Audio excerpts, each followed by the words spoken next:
حەزەکەین حتا کۆچەکەین کۆچ دوایی خزمەت ئیسلام و مسلمانان بکەین انشاءالله خزمەت منبەر بکەین انشاءالله تعالى. جارێکیانە چوون بۆ سلێمانی لە ڕێگەی سەنگاوەوە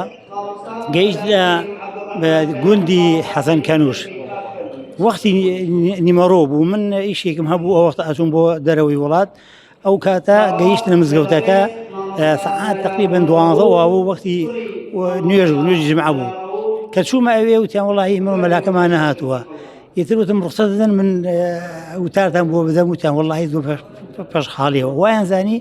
مامۆستاکەی منی ناردووە ئیتر بەڕاستی کە وتارەکەم وتارێکی ئیتیجاری کابراوەتی ینی بێ وەرەقە بێ شتانە وتارێکم پێشگوتانی تر ئاوایەکە و گوندە زۆر زۆران پێ خۆش بوو زۆر سپاسی بە ئێمەیان کردوتانە سەر ئەو شتێکەوە تەقدیممان کردوانە ئەوە شتێکی کارگەر بوو لە ژیانمە ینی شتێکی خۆش بوو سڵتێکی خۆش بکەوە من لەبیرم ناچێتەوە ژیانمە. مامۆستا چه هەستێک تێ لە دوای 33 ساڵ خزمەت ئەمڕۆ خانشین بیتویتر ناتوانێت بڕۆیت سەر مینبەرەکان وتار بڵێتەوە؟ بەڵێ بەڕازەکانم ئێمە ئینشەڵڵا ئەگەر خوای گەورە لێمانی وەرگرتی بێ ئەو فترەیە ئەو کاتەی ئەو ماوەیەکەوە لە ژیانمانە لەسەر پێش نوێژ بوونە یا مەسەڵەن وتار خوێن گۆشتانە بەڵام ئێمە ئینشەڵڵا بەردەوام بین لە هاتوچۆی مزگەوتەوە شتانە و بەردەوام بین لە ئامۆژگاری و لە نەسیحەتی خەڵکەکە و لە گەنجان و لە حتا لە خۆشکانی شەوەرتانە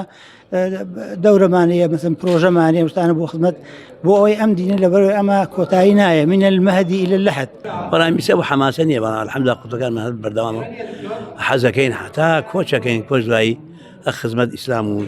مسلمانان بکەین انشاءالله خزمەت منبەر بکەین انشاءالله تعالى. واتە لە سەردەمی گەنجی ئەوەنە بە حەماسە و تارتانداوە سەماعەکان تەقیوە بە ئەڕۆڵا زۆر